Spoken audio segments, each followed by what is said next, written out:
Part 1 देख लिया, part 2 देख लिया, अब बारी है पार्ट 3 की, क्योंकि अगर आपने पार्ट 1 पार्ट 2 नहीं देखा है तो पहले पार्ट 3 देख लीजिए, उसके बाद पार्ट 1 और पार्ट 2 को जरूर देखिएगा। अगर आप इस चैनल पर नए हैं तो सब्सक्राइब का बटन जरूर क्लिक करें। आज के इस वीडियो में हम डिस्कस करने वाले हैं वही 10 क्वेश्चंस 3 चैप्टर्स से, जिसमें से जो पहला चैप्टर है ना, उसका क्वेश्चन पेपर में श्योर शॉट आता ही आता है, यानी 100% चांस है, 99 नहीं 100% चांस है कि उसका क्वेश्चन आपको पेपर में दिखेगा। कौन सा चैप्टर है अभी थोड़ी देर में खुलासा हो ही जाएगा उसका, लेकिन मैं आपको एक बात बता दूं, मैंने पहले चैप्टर के जो 100% आना उसके 5 क्वेश्चंस डाले, उसके बाद 2 अकाउंटिंग स्टैंडर्ड है, एक के 3 क्वेश्चंस है, एक के 2 क्वेश्चंस है। इट इज ऑलवेज बेटर कि अकाउंटिंग स्टैंडर्ड के आप सारे क्वेश्चंस एक बार देख लीजिए, बट यस, ये जो क्वेश्चंस मैंने इसमें डाले हैं ये बहुत इंपॉर्टेंट क्वेश्चंस हैं। तो चलिए शुरुआत करेंगे अपना पहला चैप्टर। हमारा पहला चैप्टर है ब्रांच अकाउंटिंग, और उस ब्रांच अकाउंटिंग के हम 5 क्वेश्चंस डिस्कस करने वाले हैं। ये 5 क्वेश्चंस मैंने पहले एक सेपरेट वीडियो में भी डिस्कस किए थे, तो मैंने क्या किया, जो वो सेपरेट वीडियो थी वो यहीं पर डाल दी है। तो पहले आप ये ब्रांच अकाउंटिंग के 5 क्वेश्चन रिवाइज कर लीजिए, फिर मैं दोबारा से आपसे मिलता हूं 2 चैप्टर डिस्कस करने के लिए। चलिए शुरुआत करते हैं। सबसे पहला क्वेश्चन है हमारा स्टॉक एंड डेटर मेथड का। अब मुझे कैसे पता लगा कि ये स्टॉक एंड डेटर मेथड का है, तो यहां पर लिखा है प्रिपेयर नेसेसरी लेजर अकाउंट्स। जब भी वो अकाउंट्स या लेजर्स की बात करता है तो इसका मतलब हमारे को मल्टीपल लेजर्स बनाने हैं, और multiple ledger stock and debtor method में बनते हैं।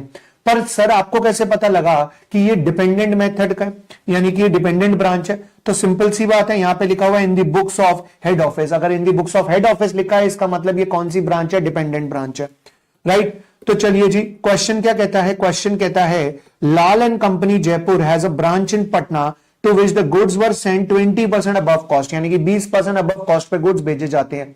20% अबव कॉस्ट का मतलब ये हो गया कि अगर आपको सेलिंग प्राइस दे रखा है तो उसका 20/120 करेंगे, और अगर कॉस्ट प्राइस दे रखा है तो उसका 20/100 करेंगे। 20/120 से भी प्रॉफिट आएगा और 20/100 से भी प्रॉफिट आएगा। फर्क सिर्फ इस बात का है कि अगर कॉस्ट का होगा तो डायरेक्टली 20/100 हो जाएगा, और सेलिंग प्राइस का होगा तो 20/120 हो जाएगा। ब्रांच कैश और क्रेडिट दोनों सेल्स करता है। ब्रांच के एक्सपेंसेस हेड ऑफिस पे करता है, and the branch has to remit all the cash received into the bank account of the head office, यानी कि ब्रांच को जितना भी कैश मिलता है वो सारा का सारा उसने किसको देना होता है? हेड ऑफिस को देना होता है। दैट मींस यहां से बात क्लियर हो जाती है कि यहां पर जो ब्रांच का कैश का बैलेंस होगा वो 0 हो जाएगा। क्यों 0 हो जाएगा? क्योंकि ब्रांच अपने पास कोई कैश रखता ही नहीं है। Branch does not maintain any books of accounts, branch कोई भी बुक्स ऑफ अकाउंट्स मेंटेन नहीं करता। इसका मतलब सिंपल सी बात है कि हेड ऑफिस की बुक्स में ब्रांच में बुक्स मेंटेन होंगे, दैट मींस ये डिपेंडेंट ब्रांच है। But sends monthly returns to the head office, और मंथली रिटर्न हेड ऑफिस को भेजता है। ये उसने रिटर्न्स में भेजा हुआ है, डिटेल्स भेजी हुई है। आइए इनके इफेक्ट देखते हैं क्या होगा। सबसे पहला, goods receive from head office, यानी कि गुड्स कितने हेड ऑफिस को भेजे, बेसिकली ब्रांच को कितने गुड्स भेजे गए हैं। तो यहां पे अब क्या होगा, यहां पर ये इनवॉइस प्राइस पे दे रखा है, दैट मींस ये ऑलरेडी सेलिंग प्राइस यानी इनवॉइस प्राइस पे है। ठीक है, यहां पर मैंने आपको सेल्स प्राइस बोला था, सेल्स प्राइस के बदले आप इनवॉइस प्राइस कर लीजिए, बढ़िया रहेगा। डन। अब क्या कहते हैं जी, goods receive from head office, यानी कि ब्रांच को कितने के गुड्स भेजे। तो इस केस में एंट्री क्या पास होती है? ब्रांच स्टॉक अकाउंट डेबिट हो जाता है और goods send to branch credit हो जाता है। तो 4/20 जो है वो ब्रांच स्टॉक अकाउंट में जाकर डेबिट हो जाएगा, 4/20 ब्रांच स्टॉक अकाउंट में डेबिट हो जाएगा, और गुड्स सेंड टू ब्रांच के अकाउंट में जाकर क्रेडिट हो जाएगा। यहां पे गुड्स सेंड टू ब्रांच का अकाउंट नहीं बना हुआ, चलिए हम यहां पे एक छोटा सा अकाउंट बना देते हैं। ये रहा हमारा goods send to branch account. ठीक है जी, तो गुड्स सेंड टू ब्रांच में क्रेडिट साइड पे आ जाएगा by branch stock account 4/20।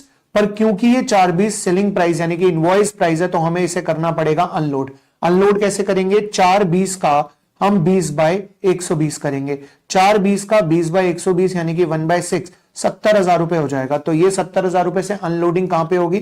Goods send to branch की डेबिट साइड पे आएगा, टू ब्रांच एडजस्टमेंट अकाउंट 70,000 रुपए से, और ब्रांच एडजस्टमेंट अकाउंट में क्रेडिट साइड पे आएगा। ये रहा ब्रांच एडजस्टमेंट अकाउंट में क्रेडिट साइड पे 70,000 रुपए। ये हो गई अनलोडिंग, राइट? चलिए जी, सेकंड क्या कहता है जी, इसके बाद कहता है goods return to the head office at invoice price. Head office को गुड्स रिटर्न करें इनवॉइस प्राइस पे, यानी कि यही एंट्री रिवर्स हो जाएगी।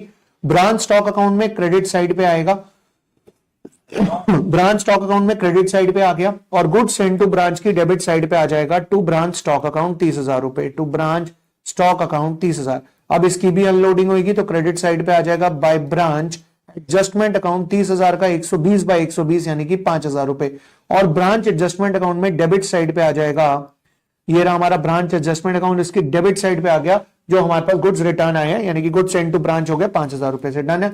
अगली बात, अगली एंट्री क्या कहती है जी, कैश सेल्स और क्रेडिट सेल्स। अब कैश सेल्स कैश के अकाउंट में डेबिट होगी, क्रेडिट सेल्स डेटर के अकाउंट में डेबिट होगी, और ये दोनों ब्रांच स्टॉक अकाउंट में क्रेडिट हो जाएगा। आइए चेक करते हैं। 92,500 और 3/12/500, ये रहा 92,500 और 3/12/500, राइट। और फिर ब्रांच डेटर्स अकाउंट में डेबिट हो गया 3/12/500, और ब्रांच कैश अकाउंट में डेबिट हो जाएगा branch cash, branch cash, branch cash. Okay, so branch cash account भी नहीं बना हुआ क्योंकि वो रेमिटेंसेस सारी दे देता है। ये लो बेटा, आपके लिए मैंने यहां पे ब्रांच कैश अकाउंट भी बना दिया, ब्रांच कैश अकाउंट। तो ब्रांच कैश की डेबिट साइड पे आ जाएगा टू सेल्स अकाउंट 92,500। डन है जी। इसके बाद हम आगे बढ़े। इसके बाद ये कहता है stock at branch at invoice price, यानी ये ओपनिंग स्टॉक दे रखा है। ओपनिंग स्टॉक 36,000 दिया इनवॉइस प्राइस पे, तो ब्रांच स्टॉक अकाउंट में डेबिट साइड पे आ जाएगा 36,000 रुपए, और इसकी अनलोडिंग यानी कि 20/120 यानी कि 6,000 रुपए वो आ जाएगी ब्रांच एडजस्टमेंट अकाउंट में क्रेडिट साइड पे। सिंपल सी एक बात मैंने आपको हमेशा से बताई है कि अगर स्टॉक डेबिट साइड पे आया तो उसकी अनलोडिंग क्रेडिट साइड पे हो गई। डन। इसके बाद हमें क्वेश्चन में क्या दिया है, डेटर्स दे रखे हैं, ओपनिंग डेटर्स पटना ब्रांच में 48,000 के, तो डेटर्स की डेबिट साइड पे आ जाएगा, डेटर्स की डेबिट साइड पे आ जाएगा 48,000 बैलेंस बीडी। ये राजी, डन हो गई बात। देन इसके बाद cash receive from debtors, cash के अकाउंट में डेबिट हो जाएगा और डेटर्स के अकाउंट में क्रेडिट हो जाएगा, यानी कि कैश रिसीव फ्रॉम डेटर्स 2,19,000 रुपए, तो डेटर्स के अकाउंट में क्रेडिट साइड पे आ गया बाय कैश 2,19, और कैश जो कि मैंने आपके लिए बनाया है यहां पे डेबिट साइड पे आ जाएगा टू डेटर्स 2,19,000 रुपए। डन है जी। देन इसके बाद कहता है जी discount allowed to debtors, debtors को डिस्काउंट दिया 3,750, डेटर्स में क्रेडिट हो जाएगा और एक्सपेंस के अकाउंट में डेबिट हो जाएगा। सेम बैड डेट्स भी डेटर्स के अकाउंट में क्रेडिट और एक्सपेंस के अकाउंट में डेबिट हो जाएगा। आइए चेक करते हैं 3,750 और 2,750। डेटर्स के अकाउंट में क्रेडिट 3,750 2,750 और एक्सपेंस के अकाउंट में डेबिट 3,750 2,750। डन है जी। इसके बाद goods returned by customer at Patna branch, goods returned आए हैं यानी कि गुड्स वापस आए हैं, तो सेल रिटर्न हो गई, डेटर्स में क्रेडिट और सेल्स में से माइनस 7,000 रुपए। तो देखिए ये सेल्स में से 7,000 रुपए माइनस हो रखे हैं, हम चाहें तो सेल रिटर्न को डेबिट साइड पे भी डिस्क्लोज कर सकते हैं, और डेटर्स की क्रेडिट साइड पे आ गया बाय सेल रिटर्न 7,000 रुपए। डन है जी। इसके बाद amount recovered from bad debts previously return off as bad, 500 रुपए बैड डेट्स रिकवर्ड हुए, 500 रुपए रिकवर हुए हैं तो कैश में डेबिट हो जाएगा 500 रुपए और पीएनएल अकाउंट की क्रेडिट साइड पे आ जाएगा। तो bad debts recovered directly PNL की क्रेडिट साइड पे आ गया और कैश की डेबिट साइड पे आ जाएगा बैड डेट्स रिकवर्ड 500 रुपए। डन है जी।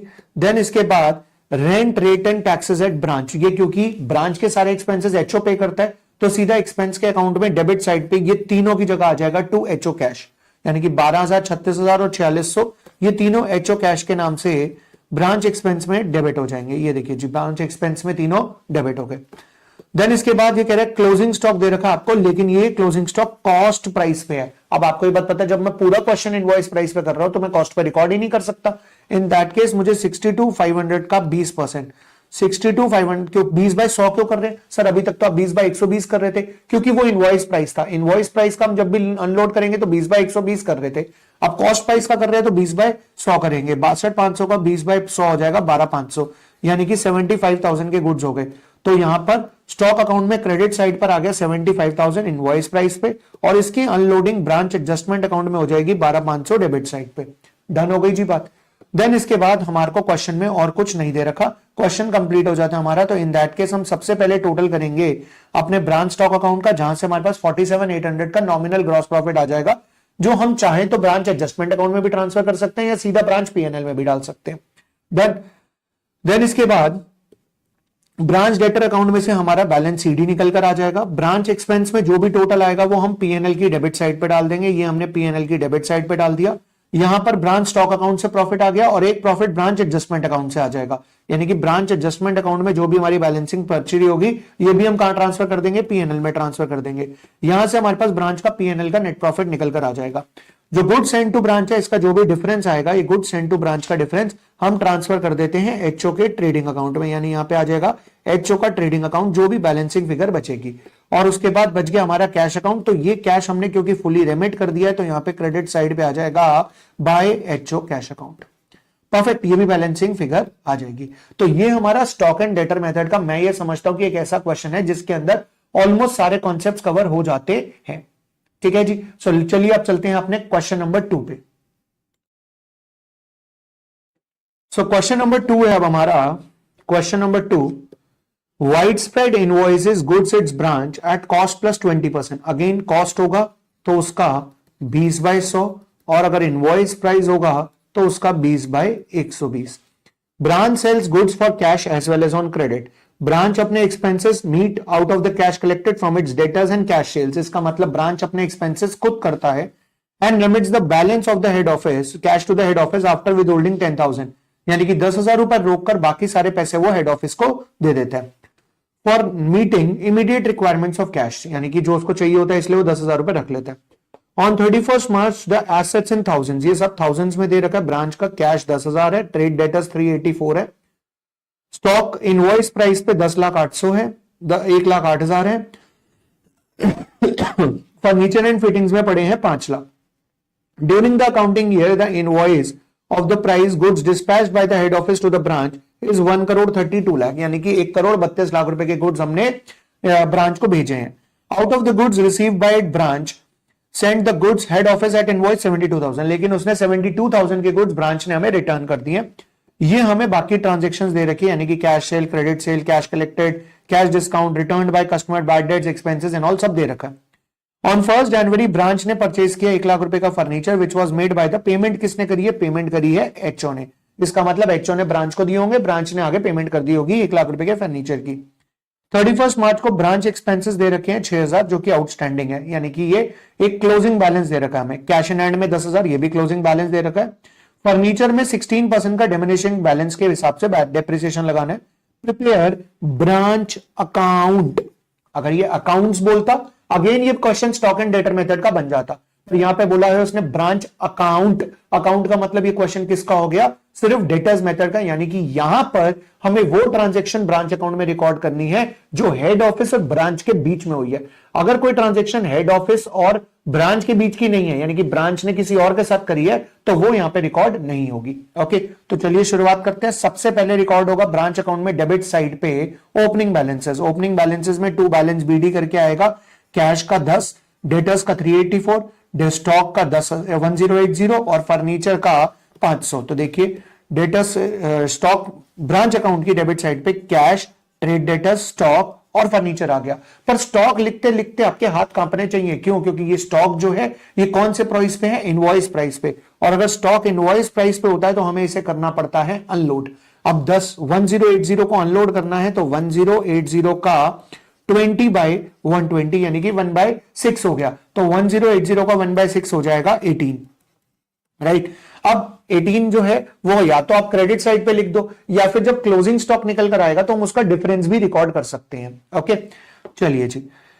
वैसे ये देखिए यहां पर 1080 का 1/6 180 जो है वो यहां पे क्रेडिट साइड पे लिख दिया। ओके, डन हो गई बात। स्टॉक को हमने अनलोड कर दिया। देन इसके बाद क्या कहता है? हमने गुड्स भेजे ब्रांच को, तो ये जब हमने गुड्स भेजे ब्रांच को तो ये ब्रांच और मेरे बीच की बात है ना, तो मैं रिकॉर्ड करूंगा, यानी कि 1,32 लाख डेबिट साइड पे आ जाएगा।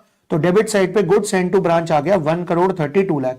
और क्योंकि ये भी लोडेड प्राइस है, ये भी इनवॉइस प्राइस पे भेजे हैं, तो इसका भी 1/6 20/120 करके क्रेडिट साइड पे आ जाएगा by goods send to branch 2188, right. इसके बाद उसने 72,000 के गुड्स हमें रिटर्न कर दिए, तो क्रेडिट साइड पे आ जाएगा by goods send to branch 72, और इस 72 का भी हम 20/120 करके डेबिट साइड पे इसको भी अनलोड करेंगे। वैसे उन्होंने यहां पे क्या किया, यहां पे सीधा ये 13,128 का कर दिया, यानी कि 13,200 में से 72 माइनस करके कर दिया। तो आप ऐसा भी कर सकते हो कि 13,200 का 1/6 क्रेडिट साइड पे लिख दो 2,200, और 72 का 1/6 जो है वो डेबिट साइड पे लिख दो 12। तो 2,200 और 12 का जो डिफरेंस होता है वो 2188 होता है, वो 2188 इन्होंने यहाँ पे क्रेडिट किया हुआ है। डन, हमारा सही है, कोई दिक्कत वाली बात नहीं है।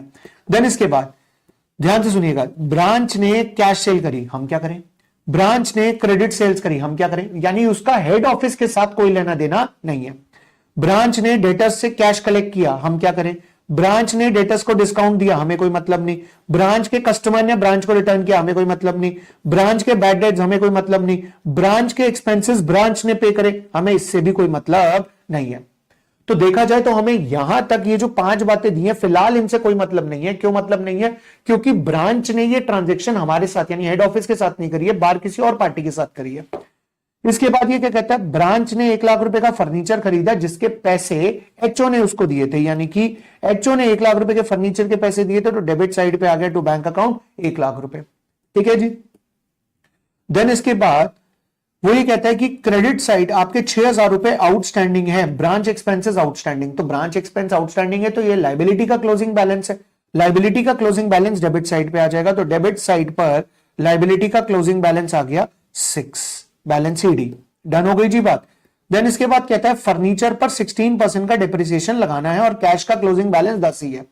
तो फर्नीचर था 100 का, 100 का 16% हो जाएगा 16, तो मतलब फर्नीचर का क्लोजिंग बैलेंस हमारे पास निकल कर आ जाएगा। अब फर्नीचर का क्लोजिंग बैलेंस हमें यहां पे रिकॉर्ड करना पड़ेगा। फर्नीचर का हमारा क्लोजिंग बैलेंस जो होगा वो यहां क्रेडिट साइड पर आएगा, कितना आएगा यहाँ पे फर्नीचर का क्लोजिंग बैलेंस, यहां लिखा नहीं है मैं लिख देता हूं, फर्नीचर का क्लोजिंग बैलेंस जो आएगा वो हो जाएगा हमारा 500 रुपए का फर्नीचर ओपनिंग में था, 100 रुपए का हमने खरीदा, यानी कि कितने का हो गया फर्नीचर 600 का, और इस 600 के ऊपर हमें लगाना है 16% का डेप्रिसिएशन, तो 600 पे 16% का डेप्रिसिएशन लग जाएगा, यानी कि 600 का 16% हो गया 96, तो 600 माइनस 96, अच्छा ये 100 रुपए का फर्नीचर हमने बीच में तो नहीं खरीदा ना, ये 100 रुपए का फर्नीचर हमने खरीदा है 1 जनवरी को, तो इसका मतलब इसके ऊपर डेप्रिसिएशन पूरे साल का नहीं लगेगा, 500 पे तो पूरे साल का लगेगा, पर इस 600 पे 3 महीने का लगेगा, तो 500 पे पूरे साल का हो जाएगा डेप्रिसिएशन 16% 80 रुपए। ठीक है जी। और 100 रुपए का 16% नहीं लगेगा, 100 का सिर्फ 4% लगेगा, यानी कि 4 रुपए, तो ये हो गया 516। इसका मतलब हमारे पास फर्नीचर की क्लोजिंग वैल्यू यहां पर आएगी 516। ठीक है जी। और कैश की क्लोजिंग वैल्यू हमें दे रखी है 10, तो कैश आ गया क्लोजिंग बैलेंस 10। डन। अब सवाल इस बात का आया कि ओपनिंग बैलेंस में हमारे पास डेटर भी थे, हमारे पास स्टॉक भी था। नाउ डेटर्स और स्टॉक दोनों का हमें क्लोजिंग बैलेंस नहीं दे रखा क्वेश्चन के अंदर, क्वेश्चन में नहीं दे रखा, तो इसका मतलब हमें क्या करना पड़ेगा, हमें डेटर्स और स्टॉक का क्लोजिंग बैलेंस निकालना पड़ेगा। दूसरी बात ये हो गई कि हमने एचओ को कितना कैश रेमिट किया, ये भी हमें क्वेश्चन में नहीं गिवन है, तो वो भी हमें निकालना पड़ेगा, यानी कि हमें यहां पर 3 वर्किंग नोट बनाने पड़ेंगे, एक क्लोजिंग स्टॉक निकालने के लिए, दूसरा हमें निकालना पड़ेगा कि हमने कितना हमने कैश दिया किसको, एचओ को, और तीसरा हमें यहां पर डेटर्स का क्लोजिंग बैलेंस निकालना पड़ेगा। सबसे पहले मैं आपको कैश के बारे में बताता हूं, देखिए ध्यान से, ये मैं आपको कैश का अकाउंट बनाकर दिखा रहा हूं, ये मेमोरेंडम कैश अकाउंट बनेगा वर्किंग नोट में। कैश का ओपनिंग बैलेंस था 10, कैश सेल्स करी हमने 9700 की, तो सेल्स करी 9700 की, कैश कलेक्ट किया हमने ब्रांच क्रेडिटर से 2842 का, यानी कि डेटर्स से हमने कैश कलेक्ट किया 2842 का। ओके जी। इसके बाद हमने एक्सपेंसेस पे करे हमने 842 के हमने एक्सपेंसेस पे करे, एंड देन इसके बाद बैलेंस सीडी बच गया मेरे पास यहां पे 10 रुपए का। ओके। अब अगर मैं टोटल की बात करूं तो यहां पर मेरे पास आ जाएगा कि मैंने एचओ को कितना कैश पे किया, जो कि आएगा 10 plus 9700 plus 2842 plus minus 842 minus 10, तो यानी कि 11,700 रुपए आ जाएगा जो मैंने एचओ को कैश पे किया, तो क्रेडिट साइड पे यहां पे रेमिटेंस आ जाएगी 11,700 की। ये तो मैंने आपको बता दिया कि कैसे हम कैश का बैलेंस निकालेंगे, राइट। इसके बाद बारी आ गई डेटर्स का, कि भाई डेटर्स का बैलेंस कैसे निकलेगा, क्लोजिंग बैलेंस। तो डेटर्स के क्लोजिंग बैलेंस का बड़ा सिंपल सा हिसाब है, लो जी हमने एक डेटर्स का अकाउंट भी बना दिया। इसका ओपनिंग बैलेंस, डेटर का हमारे को ओपनिंग बैलेंस गिवन था 384, डेटर्स को हमने सेल्स करी 3140 की, देन इसके बाद कैश कलेक्ट किया 2842, देन इसके बाद डिस्काउंट दिया 58 का, डिस्काउंट है 58 का, रिटर्न कर दिया उन्होंने 102, बैड डेट्स हो गए उनके 37 के। अब मैंने इसका टोटल किया तो ये टोटल कितना आ जाएगा 384 plus 3140 minus 2842 minus 58 minus 102 minus 37, तो ये मेरे पास 485 का क्लोजिंग बैलेंस आ गया। तो ये देखिए कैश का, डेटर्स का क्लोजिंग बैलेंस 485 आ गया।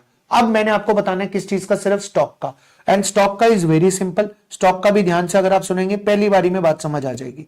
तो देखो जी, स्टॉक का ओपनिंग बैलेंस था 1080, कैलकुलेटर हाथ में रखना।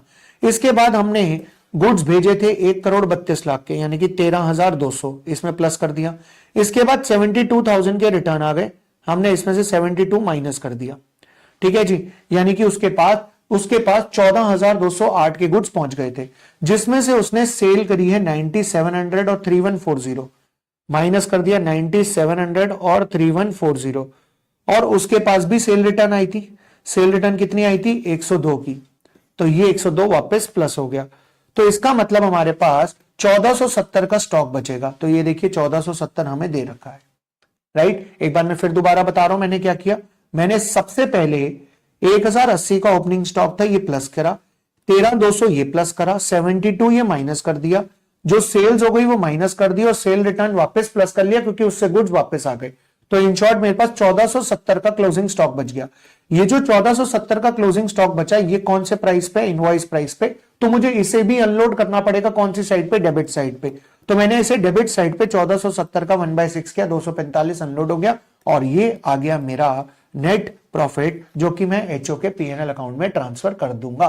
तो ये है मेरा डेटर्स डिपेंडेंट ब्रांच का दूसरा मेथड, डेटर्स मेथड। चलिए अब मैं चल रहा हूं क्वेश्चन नंबर 3 पे। चलिए जी क्वेश्चन नंबर 3 स्टार्ट करते हैं। क्वेश्चन नंबर 3 कहता है पास necessary journal entry in the books of an independent branch. अब यहां पर इंडिपेंडेंट ब्रांच है, तो इंडिपेंडेंट ब्रांच के केस में ब्रांच अपनी एंट्री पास करेगा, एचओ अपनी एंट्री पास करेगा, राइट। अब ये बात तो आपको कॉन्सेप्ट वाइज पता है। ओके, अब मैं मान लो जी ब्रांच हूं, आप एचओ हो, मैं आपकी बुक्स में भी बताऊंगा क्या एंट्री पास होगी। फिलहाल इस क्वेश्चन में सिर्फ मेरी बुक्स में यानी कि ब्रांच की बुक्स में बताना है, बट मैं आपकी बुक्स में भी बता दूंगा। सबसे पहले वो ये कहता है इनकम है 2800 रुपीज की, allocated to the branch by the head office. आपने मुझे एक इनकम दी है, अगर आपने मुझे एक इनकम दी है तो आपके अकाउंट में इनकम, आपके बुक्स में इनकम डेबिट हो जाएगा और मेरी बुक्स में इनकम क्रेडिट हो जाएगा। ठीक है जी, आपकी बुक्स में इनकम डेबिट तो ब्रांच क्रेडिट, मेरी बुक्स में इनकम क्रेडिट तो हेड ऑफिस डेबिट, यानी मेरी बुक्स में एंट्री पास होगी head office account debit to income account. Then second part क्या कहते हैं, branch paid 3,000 rupees salary to the head office manager. मैंने आपके मैनेजर को सैलरी पे करी है 3,000 रुपीज की, but amount paid had been debited to branch by the branch to salary account. लेकिन मैंने उसको अपनी सैलरी अकाउंट में डाल दिया। ना ना ना ना ना, अगर मैंने आपके बिहाफ पे सैलरी पे करी है तो आपको डेबिट करना चाहिए था, यानी मुझे डेबिट करना चाहिए था हेड ऑफिस को, पर मैंने डेबिट कर दिया सैलरी को। तो अब मैं क्या करूंगा, सैलरी को क्रेडिट कर दूंगा और हेड ऑफिस को डेबिट करूंगा। आप क्या करेंगे, आप सैलरी को डेबिट करेंगे क्योंकि आपकी सैलरी, और ब्रांच को क्रेडिट कर दोगे, यानी आप एंट्री पास करोगे सैलरी टू ब्रांच और मैं करूंगा हेड ऑफिस टू सैलरी। तो ये हो गया head office to salary. Then इसके बाद ब्रांच ने ट्रैवलिंग एक्सपेंसेस इनकट करे 5,000 on the behalf of branches. बाकी ब्रांचेस के बिहाफ पे मैंने 5,000 रुपए खर्चे। भाई मैं बाकी ब्रांचेस को नहीं जानता, अगर मैंने बाकी ब्रांचेस के बिहाफ पे भी खर्चा तो मैं यही बोल दूंगा मैंने आपके बिहाफ पे खर्चा है, मतलब मैं एंट्री पास कर दूंगा एचओ टू कैश, यानी मैंने एंट्री पास कर दी HO to cash. Next part, एक 1.5 लाख रुपए का रेमिटेंस था सेंड बाय द ब्रांच। आपने एक 1.5 लाख रुपए का रेमिटेंस मैंने आपको भेजा, not received by the head office, लेकिन आपको रिसीव नहीं हुआ। एक बात बताओ, एक ये है कैश इन ट्रांजिट, और कैश इन ट्रांजिट की एंट्री कौन पास करता है, रिसीवेबल पार्टी। भाई मैंने तो भेज दिया था, आपको रिसीव होना था, आप एंट्री पास करो, आप करोगे cash in transit to branch. मैं कोई एंट्री पास नहीं करूंगा, यानी कि मेरी बुक्स में कोई एंट्री रिक्वायर्ड नहीं है। नेक्स्ट, हेड ऑफिस ने एलोकेट कर दिए 75,000 to the branch head office के एक्सपेंसेस। आपने अपने एक्सपेंसेस मेरे ऊपर डाल दिए, तो आपके एक्सपेंस कम हो गए, आप एक्सपेंस को क्रेडिट करोगे, मैं एक्सपेंस को डेबिट कर दूंगा।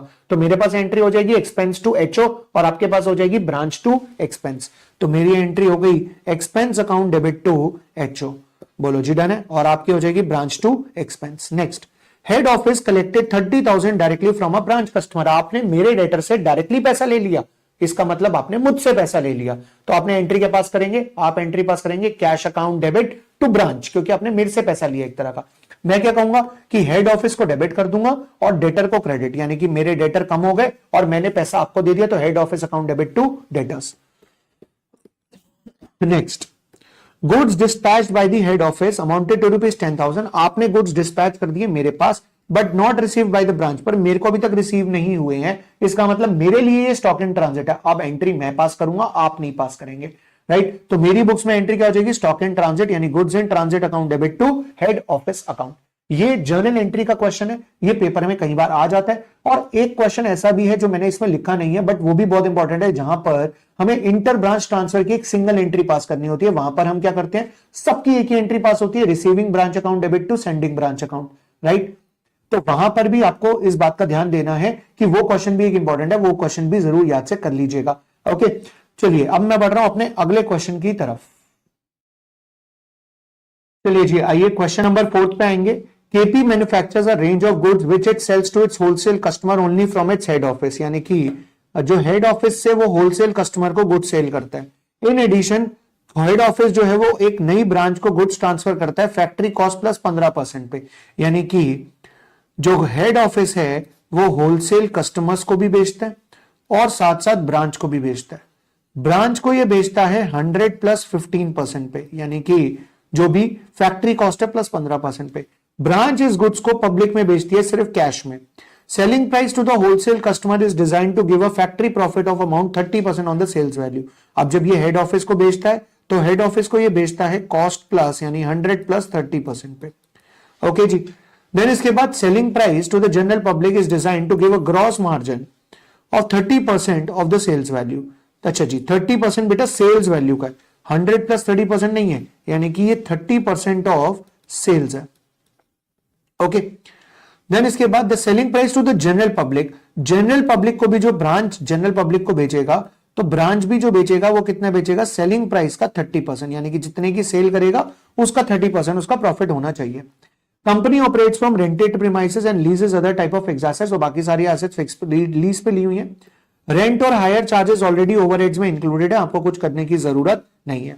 आपने बनाना है profit and loss account HO का, ब्रांच का और पूरे बिजनेस का, और साथ ही साथ आपको बनानी है पूरे बिजनेस की बैलेंस शीट, राइट। देखो जी, सबसे पहली बात हमें यह ध्यान में रखनी होती है कि यहां पर हमें जो नीचे ये एडजस्टमेंट दी है, हमें सबसे पहले क्या देखना है, दो ध्यान से सुनना। सबसे पहले हमें यह देखना है कि ये inter unit accounts, inter unit accounts का मतलब होता है एचओ की बुक्स में ब्रांच का अकाउंट और ब्रांच की बुक्स में एचओ का अकाउंट, क्या ये दोनों आपस में मैच कर रहे हैं। तो हमने ये देखा कि ये कहता है, हेड ऑफिस कहता है कि मैंने ब्रांच से 5,000 रुपए लेने हैं, डेबिट है ना, मतलब ब्रांच से 5,000 लेने हैं, पर ब्रांच कहता है कि मैंने एचओ को 2,000 रुपए देने, यानी कि ब्रांच और एचओ एक दूसरे से अलग अलग बातें कर रहे हैं। दैट मींस ब्रांच और एचओ का अकाउंट आपस में मैच नहीं है। तो इन दैट केस सबसे पहले हमें बनानी पड़ती है रिकंसिलिएशन। रिकंसिलिएशन के लिए हमने नीचे गए और नीचे लिखा है कि 28 दिसंबर को ब्रांच ने 1,500 रुपए हेड ऑफिस को दिए थे, पर वो हेड ऑफिस को अभी तक मिले नहीं है। तो इसका मतलब सबसे पहले इस बताओ इसकी एंट्री पास कौन करेगा, ब्रांच या हेड ऑफिस। अब क्योंकि हेड ऑफिस को अभी तक नहीं मिले हैं तो हेड ऑफिस करेगा, रिसीवेबल पार्टी हेड ऑफिस है, तो हेड ऑफिस क्या करेगा, एंट्री पास करेगा cash in transit account debit to branch. मतलब हेड ऑफिस की बुक्स में इसकी एंट्री पास हो जाएगी cash in transit account debit to branch, कितने से, 1,500 से। इससे क्या होगा जी, हेड ऑफिस की बुक्स में डेबिट साइड पे आ जाएगा कैश इन ट्रांजिट, और कैश इन ट्रांजिट 1,500 रुपए यहां पर आ जाएंगे। और अब ब्रांच का अकाउंट 5,000 से कम होकर रह जाएगा 3,500 से, क्योंकि ब्रांच को आपने क्रेडिट कर दिया ना, तो क्रेडिट कर दिया तो 1,500 से कम हो जाएगा। ओके, आगे बढ़ते हैं। Also on the same date head office ने गुड्स डिस्पैच करे थे ब्रांच को 1,500 के, पर ये ब्रांच को अभी तक नहीं मिले। इसका मतलब ब्रांच को अभी तक गुड्स नहीं मिले। अब अगर ये ब्रांच को गुड्स नहीं मिले तो इसको हम बोलते हैं गुड्स इन ट्रांजिट, और गुड्स इन ट्रांजिट की एंट्री कौन पास करेगा, ब्रांच। तो ब्रांच एंट्री पास करेगा goods in transit account debit to HO. तो ब्रांच एंट्री पास करेगा goods in transit account debit, goods in transit branch के account में 1,500 रुपए डेबिट हो जाएंगे टू एचओ, और एचओ 1,500 से क्रेडिट हो जाएगा तो एचओ का अकाउंट भी 3,500। अब यहां पर अगर आप देखो तो इंटर यूनिट अकाउंट्स मैच हो गए हैं, यानी कि 3,500 दोनों आपस में मैच हो गए, हमारा काम कंप्लीट हो गया। तो स्टेप नंबर 1 में हमें रिकंसिलिएशन बनानी थी, जो कि हमने बना ली। स्टेप नंबर 2 में कह रहा है द रॉ मटेरियल का स्टॉक हेड ऑफिस के पास 2,300 रुपए का है, यानी कि रॉ मटेरियल का क्लोजिंग स्टॉक हमें दे रखा है। किसके पास होगा रॉ मटेरियल का क्लोजिंग स्टॉक, हेड ऑफिस के पास होगा। कह रहा है there is no stock losses incurred at the head office और एट ब्रांच, यानी कि ब्रांच और हेड ऑफिस दोनों पे स्टॉक का कोई भी लॉस नहीं है। तो दैट मींस क्रेडिट साइड पे बैलेंसिंग फिगर जो बचेगी वो क्लोजिंग स्टॉक होगा। कंपनी की वैल्यू है कि कंपनी फिनिश गुड्स को हेड ऑफिस में रिकॉर्ड करती है फैक्ट्री कॉस्ट पे, ऑब्वियसली कॉस्ट पे ही रिकॉर्ड किया जाता है, कभी भी सेलिंग प्राइस पे रिकॉर्ड किया ही नहीं जाता। और there is no opening and closing stock of work in progress, work in progress का भी कोई ओपनिंग और क्लोजिंग स्टॉक नहीं है। ब्रांच के एम्प्लॉइज का एक बायलेटरल एग्रीमेंट के अंडर हमने 156 रुपीज का बोनस देना है, तो इसका मतलब ब्रांच क्या करेगा, ब्रांच एक एंट्री पास करेगा बोनस अकाउंट डेबिट, तो बोनस डेबिट हो जाएगा 156 से टू आउटस्टैंडिंग बोनस, और आउटस्टैंडिंग बोनस क्रेडिट हो जाएगा 156 रुपीज से। तो ये हमारा फ्रेश ट्रायल बैलेंस बनकर आ गया। अब इस फ्रेश ट्रायल बैलेंस के बेसिस पे हमें बनाना है, क्या बनाना है हमें बनाना है इसका ब्रांच का और कंपनी का और टोटल पीएनएल अकाउंट। अब सुनना जी ध्यान से कैसे बनेगा, और साथ में बैलेंस शीट तो बनानी है। पहले हम बात कर रहे हैं ट्रेडिंग पीएनएल पे। रॉ मटेरियल परचेज जाएगा ट्रेडिंग की डेबिट साइड पे, डायरेक्ट वेजेस ट्रेडिंग की डेबिट साइड पे, फैक्ट्री ओवरहेड्स ट्रेडिंग की डेबिट साइड पे, रॉ मटेरियल फिनिश गुड्स का ओपनिंग स्टॉक ट्रेडिंग की डेबिट साइड पे, इसका भी फिनिश गुड्स ट्रेडिंग की डेबिट साइड पे। ये जो सारे बात कर रहा हूं ये सारे जाएंगे हेड ऑफिस के ट्रेडिंग की डेबिट साइड पे, और ये ब्रांच के ट्रेडिंग की डेबिट साइड पे। आइए चेक करते हैं, ये देखिए जी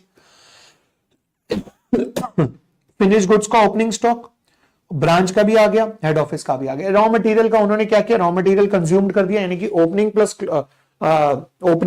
प्लस परचेजेस माइनस क्लोजिंग कर दिया, डन है, कोई बात नहीं। ये वेजेस आ गई, ये फैक्ट्री ओवरहेड्स आ गए, डन है जी। देन इसके बाद यहां तक तो हमने ट्रेडिंग, डेटर्स तो बैलेंस शीट में जाएगा, कैश भी बैलेंस शीट, ये तीनों जाएंगे हमारे पीएनएल में। अभी हम पीएनएल की बात नहीं कर रहे। इसके बाद में आया ये देखिए जी, गुड्स सेंड टू ब्रांच है 46,000, गुड्स सेंड टू ब्रांच कितना है 46, तो ट्रेडिंग की क्रेडिट साइड पे हेड ऑफिस में आ जाएगा goods send to branch 46,000, done हो गई बात। और गुड्स रिसीव फ्रॉम एचओ है 44,500, पता है 44,500 क्यों, क्योंकि 1,500 रुपए के अभी भी ट्रांजिट में है। तो हम क्या करेंगे, ये 1,500 इसमें ऐड करके 46,000 से goods from HO debit side पे दिखा देंगे, ये 46,000 गुड्स फ्रॉम एचओ आ गया, डन हो गई जी बात यहां तक। Now the point is, question में हमें सेल्स दे रखी है, आइए सेल्स देखते हैं। ये रही सेल्स, 2 लाख की सेल्स और 65,200 की सेल्स, ये 2 लाख की सेल्स और 65,200 की सेल्स एचओ के अकाउंट में और ब्रांच के अकाउंट में आ गई। नाउ द पॉइंट इज, हमें चाहिए gross profit, gross profit given नहीं है, ग्रॉस प्रॉफिट निकल भी नहीं सकता क्योंकि हमारे को क्लोजिंग स्टॉक भी गिवन नहीं है। दोनों में से एक ही बैलेंसिंग करके आ सकता है। अब ग्रॉस प्रॉफिट निकल सकता है कैसे, देखिए जी, अगर मैं बात करूं, ये देखो इस फ्लो चार्ट को ध्यान से देखो, अगर मैं बात करूं ब्रांच की, तो ब्रांच अपने गुड्स सिर्फ जनरल पब्लिक को बेचता है, वो भी सेलिंग प्राइस का 30%, सेलिंग प्राइस का 30%। तो इसका मतलब ब्रांच का जो प्रॉफिट होगा वो उसकी सेल्स का 30% होगा। ब्रांच की सेल्स, कैलकुलेटर आपके हाथ में होना चाहिए, ब्रांच की सेल्स है 65,200, तो 65,200 का 30% जो है वो हो गया हमारा 19,560, ये निकल कर आ गया। तो इससे क्या होगा कि इनकी बैलेंसिंग फिगर आपका 9560 ग्रॉस क्लोजिंग स्टॉक आ जाएगा। बोलो ये बात डन हो गई। अब बारी आती है एचओ की, जिसको आपने ध्यान से समझना है। अब जो एचओ है ना, एचओ वो 2 जनों को गुड्स बेचता है, एक तो होलसेल कस्टमर को बेचता है, उस पर वो 30% प्रॉफिट कमाता है, जो ब्रांच को बेचता है उस पर 15/115 का प्रॉफिट कमाता है। मेरे कहने का मतलब यह है कि एचओ ने जो गुड्स सेल करे, जो आउटसाइडर को सेल करे 2 लाख, इस 2 लाख का तो 30% प्रॉफिट कमाया, 2 लाख का 30% होता है 60,000, और जो गुड्स इसने 65,200 के ब्रांच को सेल करे, इसके ऊपर इसने प्रॉफिट कमाया 15/115, तो 65,200 डिवाइडेड बाय 115 इंटू 15 इज 85, 65,200 ये ना यार, एक minute, let me check, yes, ओहो 65,200 तो सेल है, 46,000, सॉरी 46,000, इसने गुड्स कितने के भेजे हैं 46,000 के, तो 46,000 का 15/115, बेसिकली जितने के गुड्स उसने ब्रांच को बेचे 15/115, तो ये आ गया 6,000। मतलब एचओ का जो प्रॉफिट है वो 60 + 6 कितना हो जाएगा 66,000 का, राइट। तो इससे इसका क्लोजिंग स्टॉक भी निकल कर आ जाएगा। बोलो क्लियर हो गई बात। अब ये जो तीनों ग्रॉस प्रॉफिट आए हमारे, ये हमने यहां पे क्रेडिट साइड पे ग्रॉस प्रॉफिट को ट्रांसफर कर दिया। ओके, अब बारी आई है जी अदर एक्सपेंसेस लिखने की, तो आइए अदर एक्सपेंसेस लिखते हैं, यानी कि administration expenses 13,900 4,000, salesman salary 22,500 6200, other expenses 12,500 2300। इसके बाद एक और एक्सपेंस है, ये दे रखा हमारे को बोनस का 156, तो ये सारे एक्सपेंसेस देखिए यहां पे लिखे होंगे, 13,900 4,000, 22,500 6200, 12,500 4300 और 156 रुपए का एक्सपेंस। कहानी तो अब आई है एक जो आपको समझनी है, और वो कहानी क्या है? वो कहानी है स्टॉक रिजर्व की। ओपनिंग स्टॉक के ऊपर स्टॉक रिजर्व क्वेश्चन में ही दे रखा है 1200 रुपए का। अब आपके पास दो रास्ते हैं, या तो ये प्रोविजन जो ओपनिंग स्टॉक का दिया हुआ है यानी कि स्टॉक रिजर्व, आप इसे पीएनएल में क्रेडिट कर दीजिए, या फिर आप ये देखिए कि आपको स्टॉक रिजर्व कितना चाहिए। मतलब हमारे पास क्लोजिंग स्टॉक आया है 9560। किसका क्लोजिंग स्टॉक? ब्रांच का। ब्रांच को जो हम स्टॉक भेजते हैं 9560 का, ये हम बेचते हैं 15% प्रॉफिट में, यानी कि 15/115। तो मतलब 9560 इंटू 15 डिवाइडेड बाय 115, हमें 1247 रुपए का स्टॉक रिजर्व क्रिएट करना है। कितने का स्टॉक रिजर्व क्रिएट करना है? 1247। अब वो ये कहता है कि 1200 का ऑलरेडी क्रिएट हो रखा है प्रोविजन, तो आप एक काम करो, 47 और क्रिएट कर दो। तो ये 47 कौन क्रिएट करेगा? हेड ऑफिस क्रिएट करेगा। एक बात याद रखना, जब भी इंडिपेंडेंट ब्रांच होगा तो इंडिपेंडेंट ब्रांच के केस में जो अनलोडिंग होती है वो अनलोडिंग कौन करता है? हेड ऑफिस करता है। तो हेड ऑफिस अपनी बुक्स में अपने पीएनएल में अनलोड करेगा 47 रुपीज।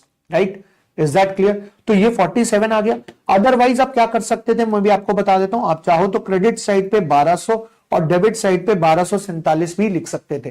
जो क्रेडिट साइड पे 1200 आता वो ओपनिंग स्टॉक का होता, और जो डेबिट साइड पे 1247 आता वो क्लोजिंग स्टॉक का होता। डन, दोनों तरीके सही है, बोथ आर करेक्ट, और इससे आपका नेट प्रॉफिट निकल कर आ जाएगा। अब हम चल दिए बैलेंस शीट पे।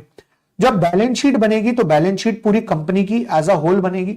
Balance sheet company as a whole जो बनेगी, कैसे बनेगी? कैपिटल आएगी 50,000 की, क्रेडिटर्स आएंगे 13,000 के, ठीक है जी। कैपिटल आ गई 50,000 की, क्रेडिटर्स आ गए 13,000 के, दोनों प्रॉफिट्स इसके अंदर ऐड हो जाएंगे यानी कि 23,957 के। आउटस्टैंडिंग बोनस आ जाएगा, ठीक है जी। और एचओ का अकाउंट और वो सारे अकाउंट आपस में क्या हो जाएंगे? कैंसिल हो जाएंगे, वो सब कुछ नहीं आएगा। एसेट साइड पे क्या आएगा? आपकी रॉ मटेरियल के और फिनिश गुड्स का क्लोजिंग स्टॉक आएगा। क्लोजिंग स्टॉक में से आपका 1247 माइनस हो जाएगा स्टॉक रिजर्व का। देन आपके डेटर्स आएंगे और कैश आएगा। इन शॉर्ट ये आपकी शॉर्ट में बैलेंस शीट बन जाएगी। तो एक बात आपको याद रखनी है, और वो बात क्या है? वो बात यह है कि अनलोडिंग जो होगी इंडिपेंडेंट ब्रांच के केस में, वो कभी भी ब्रांच की बुक्स में नहीं होगी। अनलोडिंग किसकी बुक्स में होगी? हेड ऑफिस की बुक्स में। और हेड ऑफिस भी जो अनलोडिंग करेगा वो अपने पीएनएल में करेगा, और वो कब करेगा अपने पीएनएल में? जब वो अपना पीएनएल बना रहा होगा, और वो सिर्फ ओपनिंग स्टॉक और क्लोजिंग स्टॉक की करेगा और किसी भी चीज की अनलोडिंग नहीं करेगा। ओके जी, ये था मेरा क्वेश्चन नंबर 4। चलिए बढ़ते हैं अपने क्वेश्चन नंबर 5 यानी कि आखिरी इंपॉर्टेंट क्वेश्चन पे। तो ये है जी हमारा फिफ्थ क्वेश्चन। फिफ्थ क्वेश्चन क्या कहता है जी? Artiz limited has a branch at Seattle USA. अब ट्रायल बैलेंस दे रखा है जी। देखो सिंपल सी एक बात है, क्योंकि ये ट्रायल बैलेंस दे रखा है हमारे को फॉरेन उसमें करेंसी में, और हमें इसे पहले कन्वर्ट करना पड़ेगा इंडियन करेंसी में। अब फॉरेन करेंसी से इंडियन करेंसी में ट्रांसलेट करने के लिए हमें एक बात का खास ध्यान रखना होता है कि वो ईफो है या नीफो है। अगर ईफो होता है तो उसमें फर्क क्या होता है? ईफो और नीफो में करंट एसेट्स करंट लायबिलिटी दोनों में क्लोजिंग रेट पे होती हैं। एक्सपेंसेस रेवेन्यूज दोनों में एवरेज रेट पे होते हैं। ओपनिंग स्टॉक ओपनिंग रेट पे, क्लोजिंग स्टॉक क्लोजिंग रेट पे। राइट, सिर्फ फर्क क्या होता है? जो फिक्स्ड एसेट्स होती हैं और जो डिप्रिसिएशन होता है वो ईफो में होता है कन्वर्ट एक्चुअल स्पॉट रेट पे, और जो नीफो होता है नीफो में कन्वर्ट होता है क्लोजिंग रेट पे।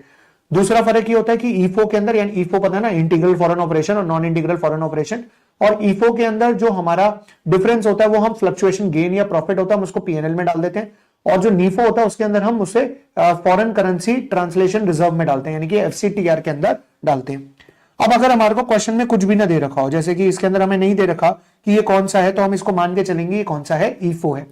अब ईफो के लिए हमारे को ये ओपनिंग स्टॉक दे रखा है 2000, तो ये ओपनिंग रेट पे कन्वर्ट हो जाएगा। हमारा ओपनिंग रेट है 79, तो 2000 को हम किससे मल्टीप्लाई कर देंगे? 79 से। तो देखिए 79 पे कन्वर्ट हुआ है। इसके बाद जो हमारी परचेजेस सेल्स, ये जो है परचेजेस और सेल्स, और बस परचेजेस और सेल्स जो है वो हमारे कन्वर्ट हो जाएंगे हमारे एवरेज रेट पे। तो परचेजेस और सेल्स 79.5 और 79.5 पे कन्वर्ट हो गए। देन इसके बाद हमारे को सैलरीज दे रखी है 4000, और इसके अंदर 500 रुपए आउटस्टैंडिंग सैलरी ऐड हो जाएंगी। ये भी कन्वर्ट हो जाएगा हमारा 4500 रुपीज, कन्वर्ट हो जाएगा एक्चुअल रेट पे, सॉरी एवरेज रेट पे। देन इसके बाद हमारे को डेटर्स और क्रेडिटर्स और कैश एट बैंक दिए हुए हैं। अब ये तीनों करंट एसेट्स और करंट लायबिलिटीज होते हैं, तो 2200, 1500, 800 ये कन्वर्ट होंगे क्लोजिंग रेट पे, और क्लोजिंग रेट हमें दे रखा है 83। तो debtors, creditors, cash at bank ये क्लोज हो गए क्लोजिंग रेट पे। अब क्योंकि आपने सैलरीज आउटस्टैंडिंग रिकॉर्ड करी तो उसे सैलरीज में प्लस कर दिया, तो सैलरीज आउटस्टैंडिंग हमें अलग से दिखाना पड़ेगा लायबिलिटी साइड पर, और वो करंट लायबिलिटी है तो वो भी क्लोजिंग रेट पे कन्वर्ट होगा।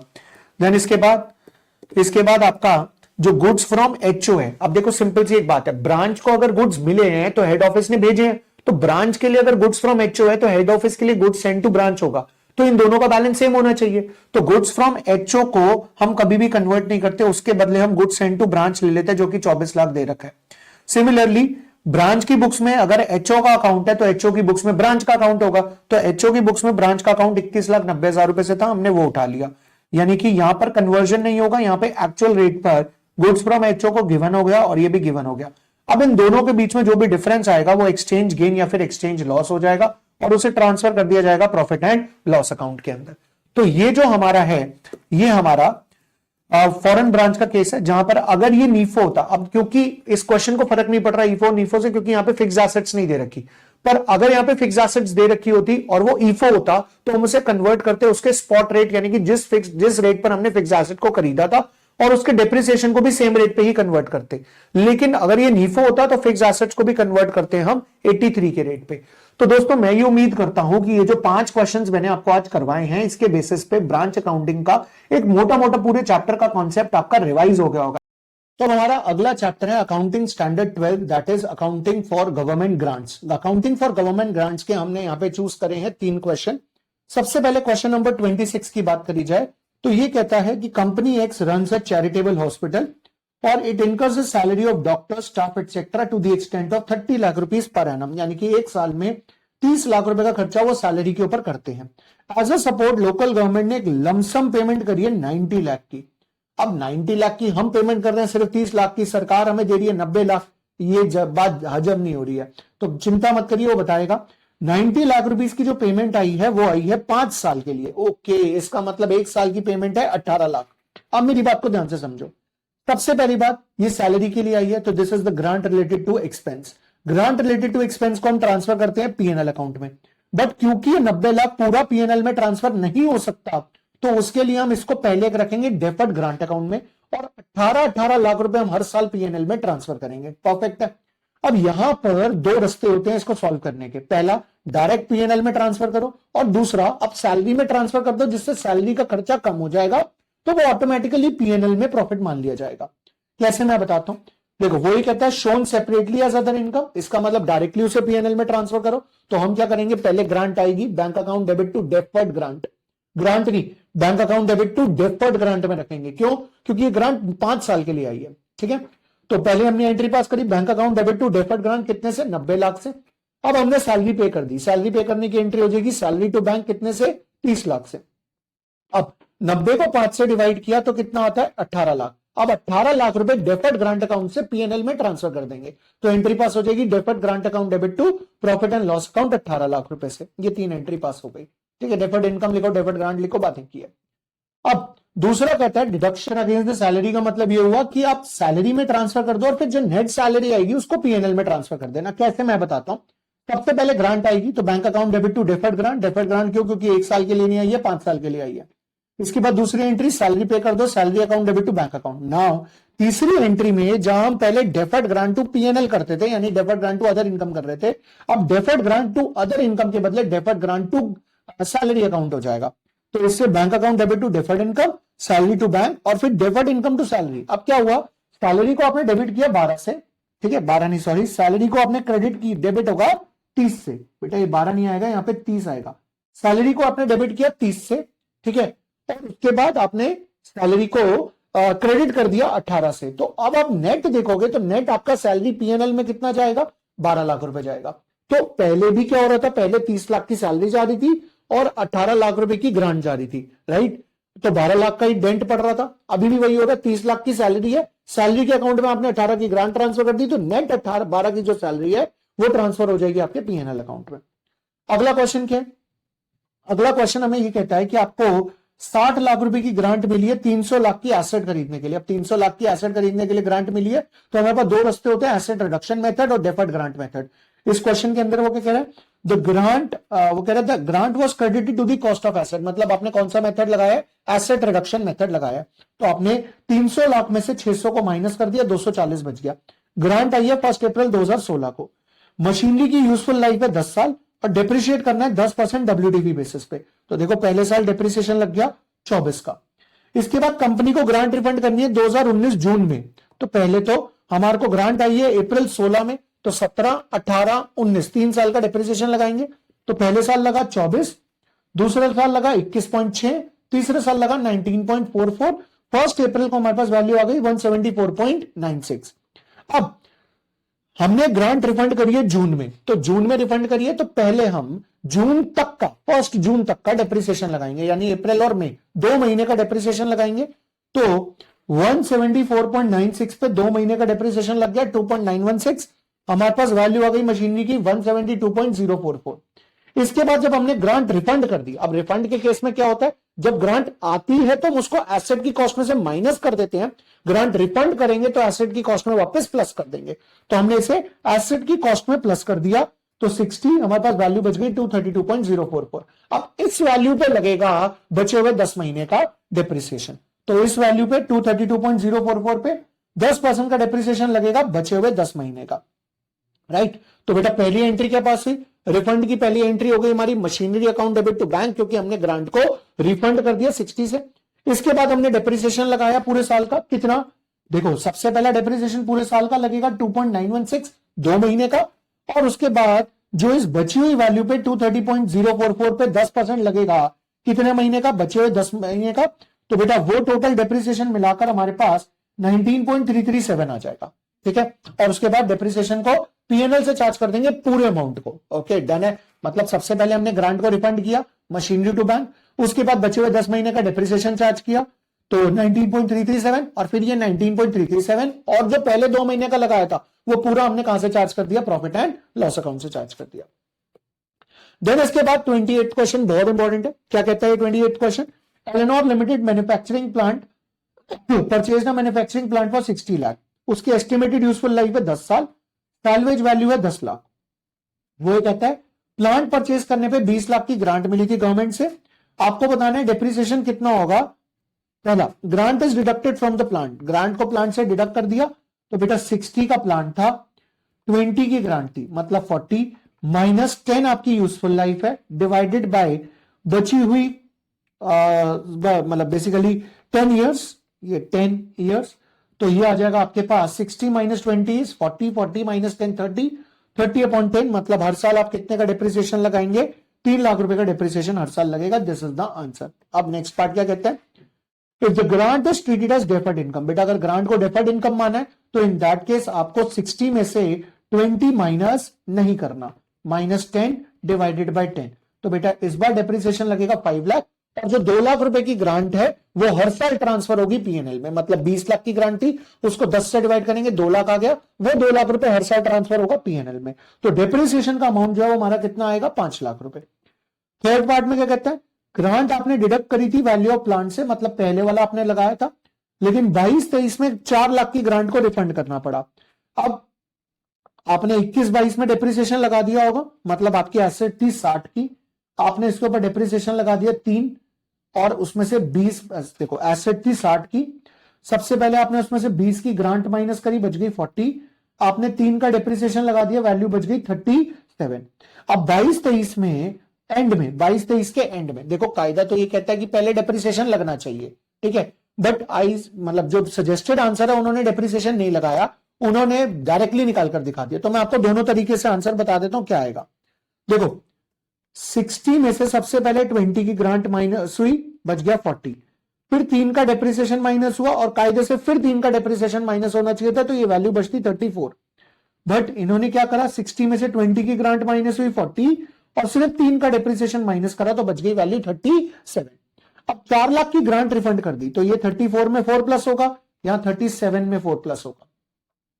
अब हम फिर से डेप्रिसिएशन लगाएंगे, तो इसमें से माइनस करेंगे 10, इसमें से भी माइनस करेंगे 10, और डिवाइड करेंगे रिमेनिंग यूजफुल लाइफ, इसमें रिमेनिंग यूजफुल लाइफ 8 साल होगी। क्यों? क्योंकि 8 साल इसलिए क्योंकि आपने 2 साल का तो लगा दिया, तो बचे हुए कितने रह गए आपके? 8 साल। इसमें रिमेनिंग यूजफुल लाइफ 9 होगी क्योंकि अभी तक आपने डिप्रिसिएशन लगाया नहीं है। तो इसका मतलब आपका आंसर कितना आएगा?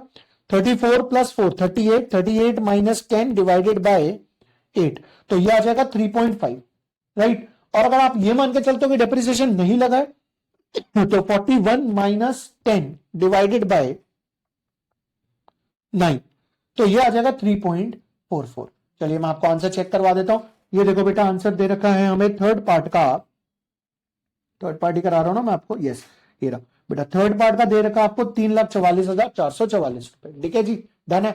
तो मैंने आपको दोनों तरीके से बता दिया। अब आपका मन में पूछ रहा होगा सर मैं कौन सा पेपर में करूं? बेटा मेरा सजेशन ये कहेगा आप पेपर में ये करो और लिख देना, क्योंकि एंड में है तो मैं ये मान के चल रहा हूं कि पहले डिप्रिसिएशन लगा होगा उसके बाद ग्रांट को मैंने रिफंड किया होगा। अजम्पशन लिखकर जरूर आइएगा, ठीक है बेटा। फोर्थ पार्ट ये कहता है अगर इस ग्रांट को अपने प्रमोटर्स कंट्रीब्यूशन माना होता फिर तो भाई ना मैंने इसे एसेट में ट्रांसफर किया होता, ना मैंने इसे डेफर्ड इनकम में ट्रांसफर किया होता, मैंने इसे कैपिटल रिजर्व में ट्रांसफर किया होता। और अगर कैपिटल रिजर्व में ट्रांसफर किया होता तो डिप्रिसिएशन का अमाउंट बड़ा सिंपल होता, 60 की एसेट 10 की सैलवेज डिवाइडेड बाय 10, डिप्रिसिएशन लगता 5 लाख रुपए। तो ये देखो लास्ट पार्ट में डिप्रिसिएशन है 5 लाख, क्योंकि प्रमोटर्स कॉन्ट्रीब्यूशन के केस में हम इसे कहां ट्रांसफर करते हैं? Capital reserve. तो देखो मैंने आपको पूरा ग्रांट रिवाइज करवा दिया एक तरह से। मैंने आपको एसेट रिडक्शन मेथड समझा दिया, रिफंड समझा दिया, मैंने आपको प्रमोटर्स कंट्रीब्यूशन बता दिया, पहले क्वेश्चन में मैंने आपको एक्सपेंस बता दिया। तो 3 क्वेश्चन कैसे चूज करें? इस तरीके से चूज करें कि सब कुछ क्लियर हो जाए, राइट। चलिए इसके बाद आया मैं 29th क्वेश्चन पे। 29th क्वेश्चन है मेरा accounting standard 10 that is property plant and equipment का। क्वेश्चन ये कहता है कि Srishti limited contracted with a supplier to purchase a machine which is to be installed in department A in 3 months time. Special foundations were required for the machinery which are to be prepared within the supply lead time. बेटा site preparation की cost है 141,870। Site preparation machinery का part होता है। Machinery जब तक ready to use नहीं हो जाती तब तक मशीनरी के ऊपर किया हुआ कोई भी खर्चा मशीनरी का ही पार्ट माना जाता है। Now, these activities are supervised by the technician during the entire period, जिसको हमने 45,000 पर मंथ की सैलरी देनी है। तो बेटा 45,000 इंटू 3, 1,35,000 रुपए मशीनरी की कॉस्ट में ऐड हो जाएगा। टेक्नीशियन डिपार्टमेंट बी ए को देगा और वो बिलिंग करेगा 49,500 की 10% प्रॉफिट लगा के। सॉरी, अगर इंटरनल डिपार्टमेंट में आप ट्रांसफर ले रहे हो तो इंटरनल डिपार्टमेंट में सिर्फ कॉस्ट ऐड होती है, प्रॉफिट ऐड नहीं होता। मशीन परचेज करिए 1,58,000, 1,58,34,000 की, जिसमें 12% का आईजीएसटी है, जिसका इनपुट क्रेडिट मिलेगा। अगर इनपुट क्रेडिट मिलता है तो वो मशीनरी की कॉस्ट में ऐड नहीं होगा, तो आईजीएसटी ऐड नहीं होगा। 55,770 रुपए ट्रांसपोर्टेशन चार्जेस हैं, ये ऐड होंगे। एक आर्किटेक्ट अपॉइंट किया 30,000 का जो सुपरवाइज करेगा इंस्टॉलेशन को, ये भी ऐड होगा, इंस्टॉलेशन चार्जेस है। तो इसका मतलब क्या क्या ऐड हो रहा है? 141,870 का साइट प्रिपरेशन, 1,35,000 रुपए का सुपरवाइजर की सैलरी, 1,58,34,000 की मशीन, 55,770 के ट्रांसपोर्टेशन चार्जेस और 30,000 रुपए का सुपरवाइजर की फीस। तो बताइए मशीन हमारी कितने से आएगी? तो लो बेटा देखो, सबसे पहले 1,41,700 कुछ ट्रेड डिस्काउंट भी है क्या? अच्छा ये इंक्लूसिव है 12% जीएसटी। ओहो बेटा, अगर ये 12% इंक्लूसिव है जीएसटी तो जीएसटी इंक्लूड नहीं करना। अब जीएसटी इंक्लूड नहीं करना तो 1,58,34,000 को हम डिवाइड करेंगे 112% से, तो हमारे पास आ जाएगा 1,41,37,500। ठीक है, इसमें जीएसटी ऐड नहीं होगा, ये साइट प्रिपरेशन ऐड हो गया, टेक्निकल सैलरी ऐड हो गई, ट्रांसपोर्टेशन ऐड हो गया, आर्किटेक्ट की फीस ऐड हो गई, ये टोटल हमारी मशीनरी की कॉस्ट आ गई। That's it. तो बेटा मशीनरी की कॉस्ट में वहां तक का खर्चा लेते हैं जब तक मशीनरी रेडी टू यूज ना हो जाए, पुट टू यूज नहीं। पुट टू यूज वाली बातें टैक्स में होती है। यहां पर अगर एक बार रेडी टू यूज हो गई for the intended use purpose, जो भी आपने सोचा था, तो इन दैट केस उसके बाद का खर्चा मशीनरी की कॉस्ट में ऐड नहीं होगा। बेटा लास्ट क्वेश्चन है, क्वेश्चन नंबर 30। ये कहता है अक्षर लिमिटेड इंस्टॉल करता है एक नया प्लांट जो क्वालिफाइंग एसेट नहीं है। क्वालिफाइंग एसेट नहीं है इसका मतलब AS16 में बोरोइंग कॉस्ट इसके अंदर ऐड नहीं होगी। कॉस्ट ऑफ प्लांट है 30 लाख रुपए, प्लांट की कॉस्ट है 30 लाख। बड़ा ही अल्टीमेट क्वेश्चन है यार, मैं यहीं पे करूंगा आपके सामने। 30 लाख। इनिशियल डिलीवरी कॉस्ट है 1 lakh. Cost of site preparation है 2 लाख। कंसल्टेंट फी है 50,000। इंटरेस्ट चार्जेस नहीं होंगे। डिसमेंटलिंग कॉस्ट है 50,000 जिसकी प्रेजेंट वैल्यू 30,000 है, तो 30,000 ऐड होगा। डिसमेंटलिंग मतलब डीकमिशनिंग कॉस्ट, और डीकमिशनिंग कॉस्ट 10 साल बाद खर्चनी है तो उसकी प्रेजेंट वैल्यू ऐड होगी। और operating losses before commercial production नहीं ऐड होगा। बेटा 31, 33, 33,80,000, 33,80,000 मशीन की कॉस्ट आ गई। ठीक है जी, आगे क्या कहता है, the company identified the motor installed in the plant as a separate component. Company कह रही है ये तो भाई टोटल मशीनरी है, लेकिन इस टोटल को हम दो पार्ट में डिवाइड करेंगे, एक मोटर में और एक रिमेनिंग पार्ट में। ठीक है जी, जो मोटर है उसका परचेज प्राइस था 5 लाख। बेटा मोटर, टोटल मशीन 30 लाख की थी, मोटर 5 लाख का था, तो ये कितने का होगा, 30 लाख का। अब सवाल ये आता है कि सर ये सब 25 लाख का, सॉरी 25 लाख का। तो सवाल ये आता है कि सर ये सारे खर्चे डिवाइड होंगे, द आंसर इज यस। तो अब हम क्या करते हैं, हम टोटल को डिवाइड कर लेते हैं। तो टोटल को कैसे डिवाइड किया बेटा, 30 लाख और 5 लाख मतलब 1/6। तो इसका मतलब जो मोटर है वो 1/6 है। तो हमने क्या करा, 33,80,000 का डिवाइड कर दिया 6 से, तो ये आ गया 5,63,333। ठीक है जी, और बाकी 33,80,000 में से हमने माइनस कर दिया 5,63,333, ये आ गई 28,16,667 रुपए की मशीन। डन है। तो हमने क्या करा बेटा, मोटर 5 लाख की है, टोटल 30 लाख की है, तो इसका मतलब मोटर 1/6 है। अब इसके बाद ये कहता है and the other cost were allocated to them proportionately, हमने लगाई दी वैसे भी।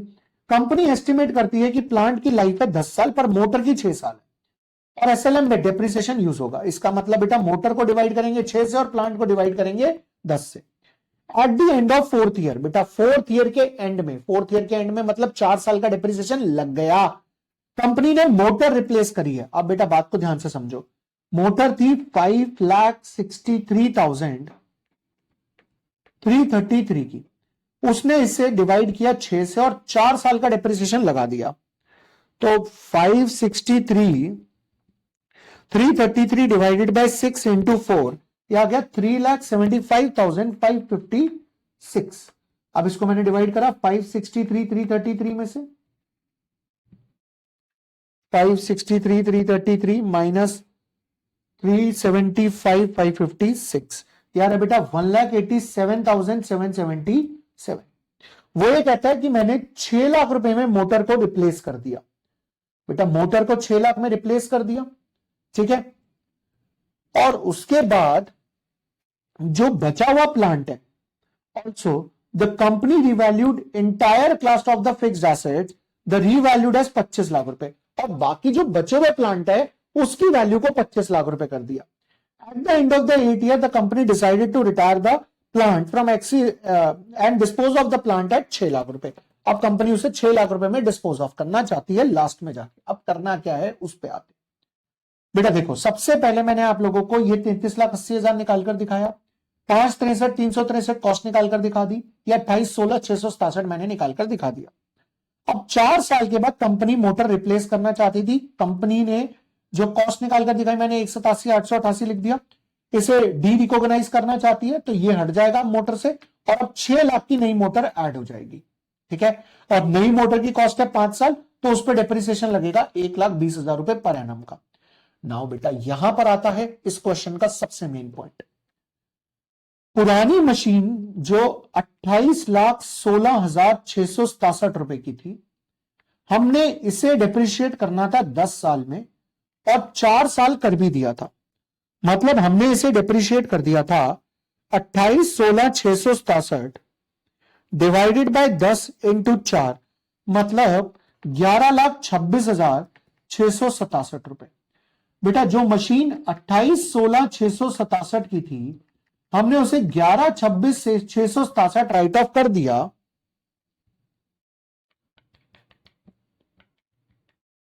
11,26,667, तो इसकी वैल्यू बच गई 16,90,000 रुपए। अब वो ये कहता है the plant as a whole, मतलब मोटर को मिलाकर प्लांट की कॉस्ट 25 लाख है। तो बेटा ये 16,90 और अभी अभी आपने खरीदी 6 लाख की मोटर, यानी ये हो गया 22,90, लेकिन वो ये कहता है इसकी वैल्यू बढ़ाकर कर दो 25 लाख रुपए।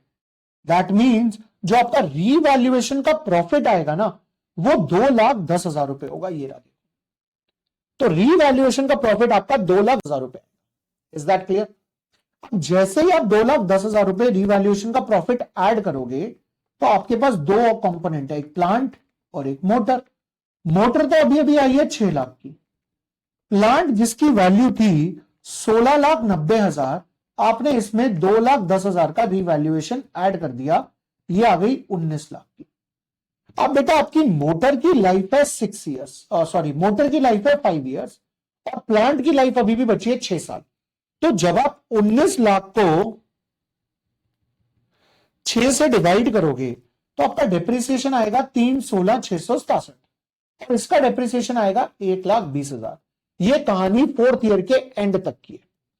अब 4th ईयर के एंड के बाद उसने हमें ये बोला एट द एंड ऑफ 8, बेटा मतलब 4 साल और बीत गए, 4 साल और बीत गए, तो इस प्लांट पे डेप्रिसिएशन लग गया इंटू 4, यानी कि 12,03,16,667 इंटू 4, हाँ 12,66,667 रुपए का, और इसको इंटू 4 किया तो 4,80,000 का।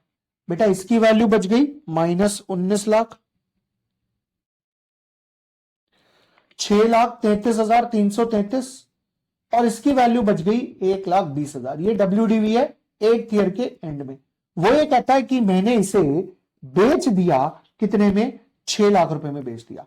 बेटा एक बात बताओ, आज इन दोनों का अगर मैं टोटल करूं तो टोटल मेरी मशीन की वैल्यू है 6,33,333 प्लस 1,20,000 रुपए, यानी 7,53,333, जिसको मैंने 6 लाख में बेच दिया तो मुझे 1.5 लाख यानी 1,53,333 का लॉस आ रहा है। बेटा अगर आप इन दोनों का टोटल करके देखोगे तो वही लॉस आएगा 153,333 का। तो ये एक बड़ा ही शानदार क्वेश्चन है पीपीई का, बहुत बढ़िया क्वेश्चन है, इसके अंदर काफी सारे कॉन्सेप्ट्स कवर हो जाते हैं। बेटा मेरा ये आपको सजेशन है कि AS10 के बाकी क्वेश्चंस चाहे एक बार ऊपर से ओवरव्यू कर लेना, पर करके जरूर देखना, ठीक है जी। आज के इस वीडियो में हमने 3 चैप्टर बहुत इंपॉर्टेंट कवर करें एंड आई होप आप लोगों को ये वीडियो अच्छा लगा होगा। तो लाइक करें, कमेंट जरूर करिए, क्योंकि आप कमेंट करते हैं तो मेरे अगले वीडियो के लिए मेरे अंदर एक मोटिवेशन आता है कि यार बच्चे कमेंट कर रहे हैं, बच्चे अच्छे से पढ़ रहे हैं, वीडियो देख रहे हैं, तो मैं एक काम करता हूं और वीडियोस बनाता हूं ऐसी जिससे बच्चों को हेल्प मिले। तो कमेंट जरूर करिएगा। मिलते हैं नेक्स्ट वीडियो में, आज के लिए इतना ही। Bye bye, take care, all the best for your exam.